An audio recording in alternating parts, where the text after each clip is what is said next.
Yesterday we talked about entropy and Gibbs free energy. And we said that Gibbs free energy combines enthalpy, endothermic and exothermic, and entropy, more chaos or less chaos. And it combines those two ideas at a given temperature to decide if a reaction will proceed or not. And we said that if delta G was negative, that it would proceed. Or in other words, it's thermodynamically favored. It happens. We said if delta G is positive, it won't go. It's thermodynamically unfavored. It's not going to happen at that temperature. There are some reactions, like this one,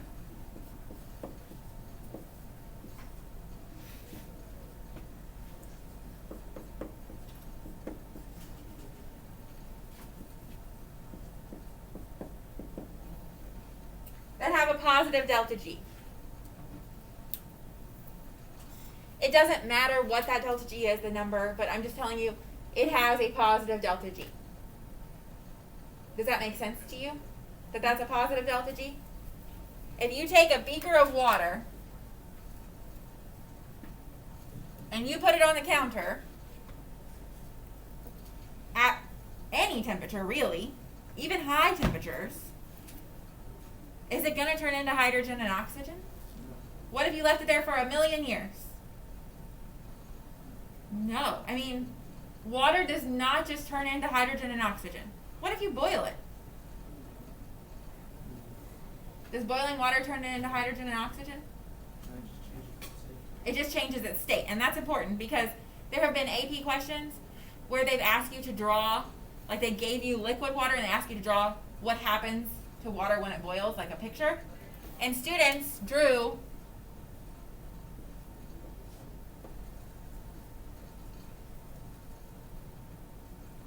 that. Boiling water makes hydrogen and oxygen. If it did, and you have a gas stove with that, like the actual flame, literally every time you made macaroni and cheese, your house would explode. Because hydrogen in a flame is extremely combustible. It goes boom. You ever seen the Hindenburg or heard of the Hindenburg? They filled that big blimp with hydrogen because it was light. It went boom. So boiling water does not produce hydrogen and oxygen. This reaction has a very positive delta G. But we can make it happen. We can force it to happen by sending an electric current through it. So this is not true. And that's called electrolysis. We can force reactions to happen with extra energy. And not just energy from heat, that's not enough. Extra, like from an electric current.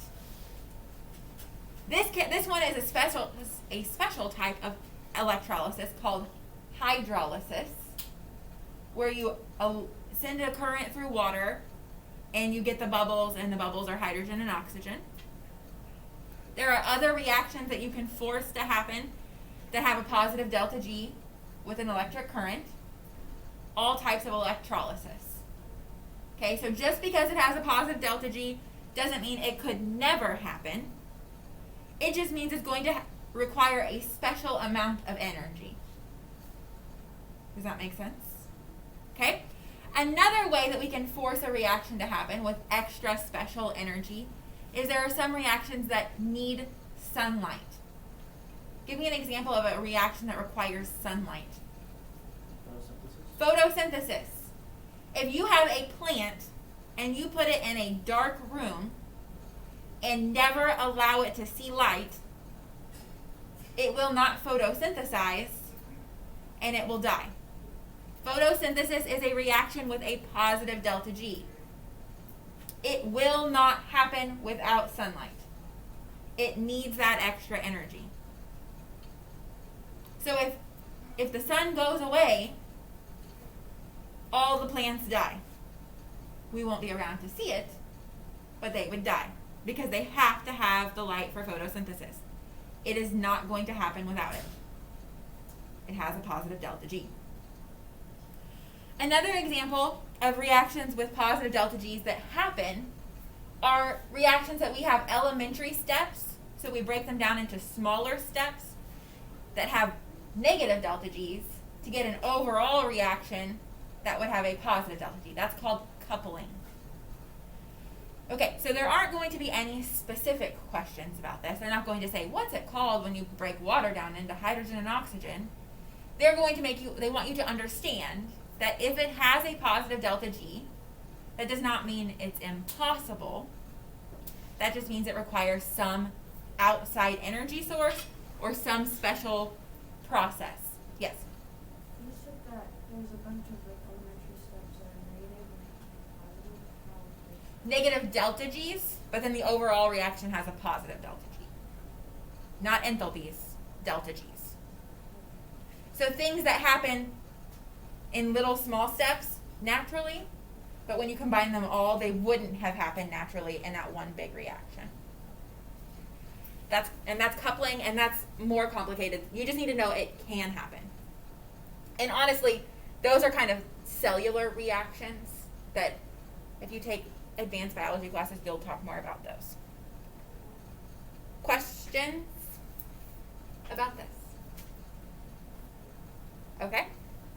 The next thing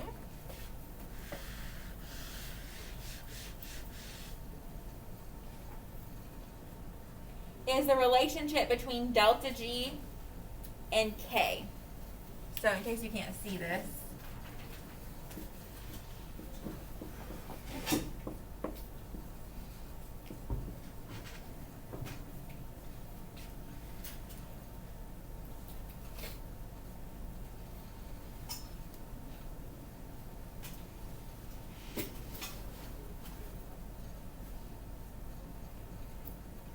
so delta G, positive, not going to happen naturally.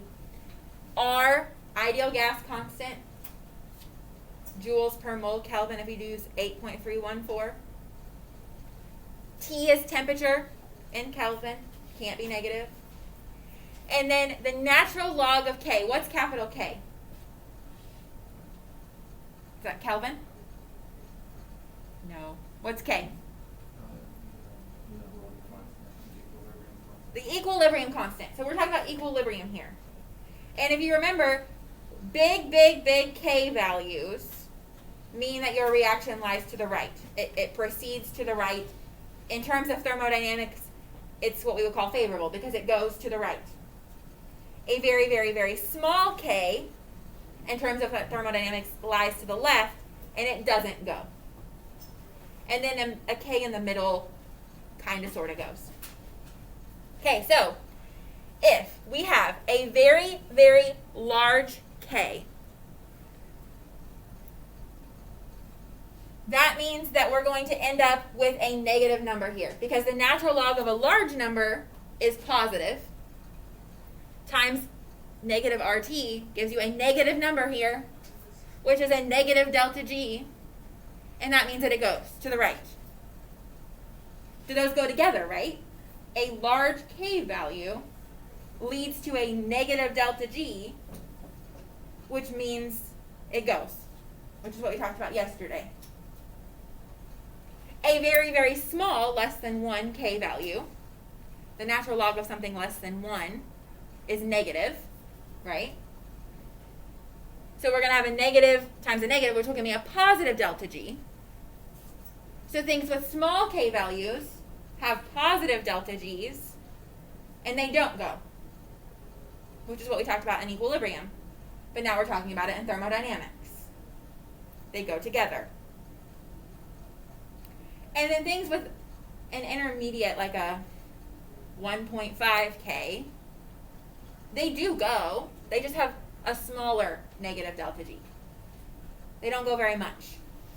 And what this is leading you to, I hopefully understand, is the more negative delta G is, the more thermodynamically favorable it is, the more it goes. The less negative delta G is, the less thermodynamically favored it is, and the less it goes. This is a scale.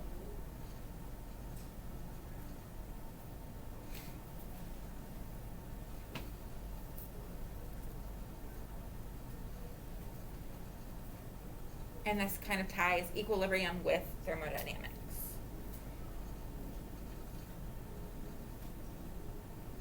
Questions?